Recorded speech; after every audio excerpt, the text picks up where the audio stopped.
Pagbalik ko dito, lahat ng bahay dito, inabutan na ng tubig. Lahat. Wala nang natira dito.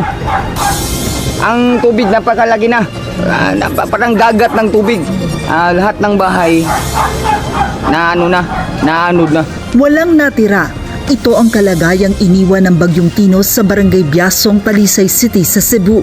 Sa mga video, makikita ang mga bahay na winasak ng unos, mga pader na gumuho, mga kalsadang tinabunan ng putik, at mga tahanang nasira dahil sa pananalasa ng bagyo. Ang Managa River na dating pinagmumula ng kabuhayan ng maraming residente sa lalawigan, tila naging dahilan ng pagkasawi ng marami matapos itong umapaw at tangayin ng buong komunidad. Napakasakit dahil wala nang matitirahan. Sa Facebook dinala ni Cebu Governor Pambaric 4 ang sama ng loob sa dinanas nilang kalamidad dulot ng bagyong si Tino. 26 billion pesos daw ang pondo para sa flood control project sa buong lalawigan. Pero flooded to the max daw ang inabot ng maraming LGU sa lalawigan nila. Nabasa raw ng Pangulo ang shout-out ni Governor. Kasalukuyang gobernadora ng Cebu na si Pambaric 4 napa-shoutout sa sama ng loob kina Pangulong Ferdinand Marcos Jr. at dating gobernadora na si Gwen Garcia.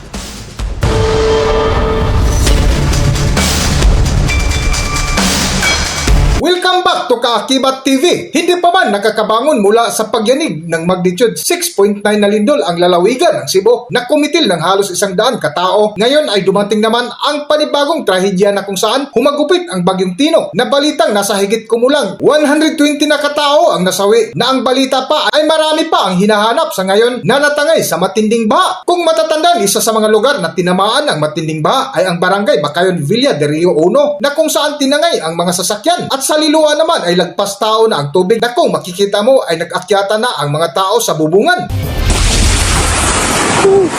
Pasado alas 6 ng umaga, naglutangan sa baha ang mga sasakyan sa Villa del Rio 1 sa Barangay Bacayan, Cebu City. Sinabayan pa ito ng malakas na ulan at hangin, kaya inanod pa ang mga sasakyan. Nang humupa ang baha, patong-patong na sasakyan ang bumungad sa mga residente. Ang ilan nakabaligtad at nakatagilid. Binalot din ng putik ang mga kalsada. Ayon sa mga residente, ito ang unang pagkakataon na nangyari ito sa kanilang lugar. Hindi kami alam anong nangyari sa amin, bakit biglang rumagasan yung tubig. Nag-pray na lang na maka-survive ba.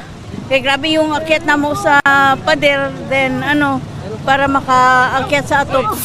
Time check mga langga, 3:30 AM. Sa kuha naman ng isang residente, humahampas ang malakas na hangin na sinabayan ng walang patid na ulan. Sa Barangay Lorega naman, gumamit na ng hose ng bombero para kapitan ng mga binahang residente. Sa Danau City naman, sumampa na sa mga bubong ang mga residente kahit pa malakas ang ulan. Lampas tao na kasi ang baha roon at inabot na ang unang palapag ng kanilang mga bahay. Ganyan din ang sitwasyon sa Barangay Hubay sa bayan ng Liloan. Buwis buhay na nakatungtong sa mga bubong ang mga residente habang lubog sa baha ang kani-kanilang bahay. Sa Barangay Dumlog naman sa Toledo City, nagtulong-tulong ang dalawang lalaking yan na itaas ang kanilang mini truck hanggang bewang na kasi ang taas ng baharian. Ito naman ang itsura ng isang intersection sa Mandaue City. Mistulang ilog na sa taas ng tubig. Ngunit ang higit na napuruhan ay ang Talisay City, Cebu, na ayon pa sa isang residente na nakasaksi na napakabilis ng tubig lumaki na umabot hanggang bubong na nagresulta sa halos lahat na kabayan ay nawasak dahil sa matinding baha ng Bagyong Tino. Pagbalik ko dito, lahat ng bahay dito, inabutan na ng tubig. Lahat. Wala nang natira dito. Ang tubig napakalaki na. Parang dagat ng tubig. Lahat ng bahay naanod na. Walang natira. Ito ang kalagayang iniwan ng Bagyong Tino sa Barangay Biasong, Talisay City sa Cebu. Sa mga video, makikita ang mga bahay na winasak ng unos, mga pader na gumuho, mga kalsadang tinabunan ng putik, at mga tahanang nasira dahil sa pananalasa ng bagyo. Ang Managa River na dating pinagmumula ng kabuhayan ng maraming residente sa lalawigan, tila naging dahilan ng pagkasawi ng marami matapos itong umapaw at tangayin ng buong komunidad. Napakasakit dahil wala nang matitirahan. Yung bagyo pa, naghihirap pa sa lahat ng yung walang tubig, saka yung bigas, pagkakainin, naubos pa niya. Marami ngayon ang walang matirhan, walang makain at walang mainom na malinis na tubig. Kaya patuloy ang panawagan ng mga ito ng tulong para sa mga apektadong pamilya, lalo na sa mga batang naging biktima ng kalamidad. Sa gitna ng kalunos-lunos na sitwasyon, ilan sa mga residente ang nagsisimula ng maglinis. Nagtatayo ng pansamantalang tirahan gamit ang mga natirang kahoy at yero.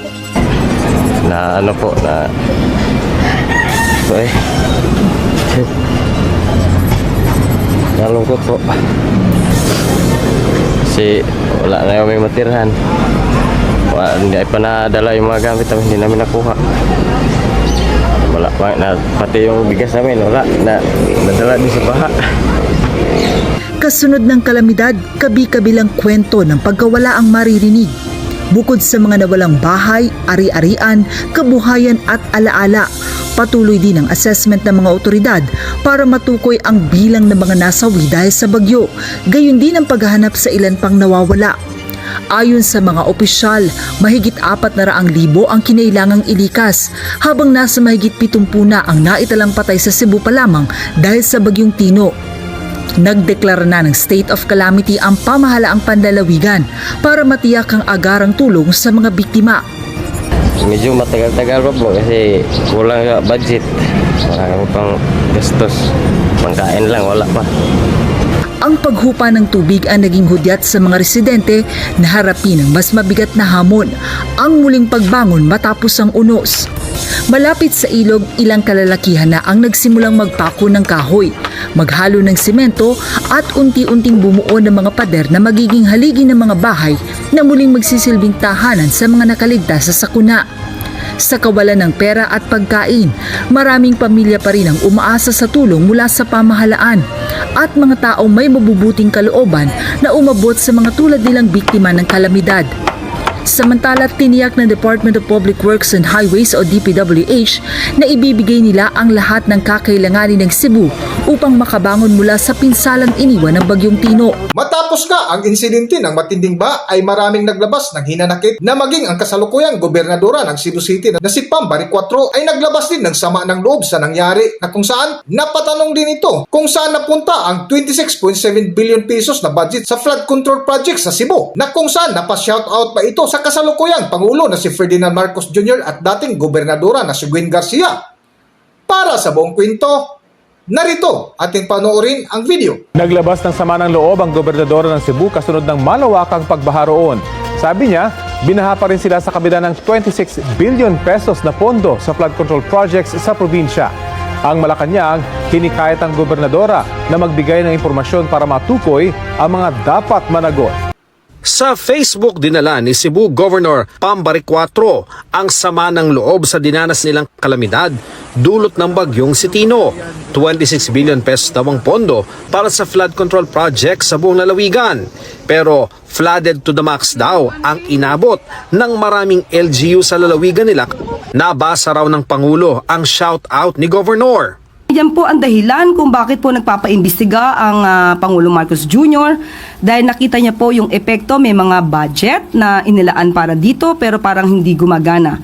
Kaya mas maganda po na kung siya man po ay nagagalit, yan din po ang nararamdaman ng Pangulong Marcos Jr. Kung meron po siya pang mga alam, may mga facts, may mga data rin po, si Governor para dito mas na makakatulong sa ating gobyerno para mapanagot ang dapat mapanagot, yan po ay welcome. Sa datos na nakalap ng GMA Integrated News Research mula sa isumbong mo sa Pangulo website, may 414 flood control projects sa Cebu Province mula taong 2022 hanggang 2025 na nagkakahalaga ng 26.7 billion pesos. Cebu City. Pangalawang Cebu sa Bulacan sa dami ng flood control projects at sa contract cost. Kahit wala ang Cebu Province sa top 10 flood-prone provinces base sa National Adaptation Plan. 4 sa pinangalanan ng Pangulo na top 15 contractor sa bansa nakakuha ng 117 flood control projects sa Cebu na may kabuang halagang halos 9.6 billion pesos. Sa bayan ng Liloan, may 5 flood control projects na may halagang halos 398 million pesos at lahat base sa isumbong website ay tapos na. Ang dalawa sa pinakamahal na proyekto dito ay co-contractor ang dalawang kumpanya ng mga diskaya na Alpha and Omega at St. Matthew General Contractor. Sa bayan ng Compostela, may 3 flood control projects na may halagang halos 137 million pesos. Iisa ang kontraktor sa 3 proyekto at lahat ng ito ay nasa Kotkot River. Sa Cebu City, 47 ang flood control projects na may 1.8 billion pesos. Sa Talisay City, may 21 flood control projects na nasa halagang 2 billion pesos. 13 sa mga proyektong ito, ang QM Builders ang kontraktor na nakabase sa Cebu. Ang QM Builders ang isa sa top 15 contractors. Sa Danao naman ay may 2 flood control projects na may halagang 172 million pesos. Maging ang Center Waste Construction na nakabase sa Sorsogon sa Bicol ay may proyekto rin sa mga bayan ng Alegria at Ronda. Ang 3 proyektong ito ay may halagang 212 million pesos. Sinusubukan ng GMA Integrated News sa makuhang panig ng DPWH ukol sa mga flood control projects sa ang Cebu. ating video at kung nagustuhan nyo, huwag kalimutan mag-subscribe at pindutin nyo na rin ang notification bell para ma-notify kayo sa ating susunod na video. Maraming salamat!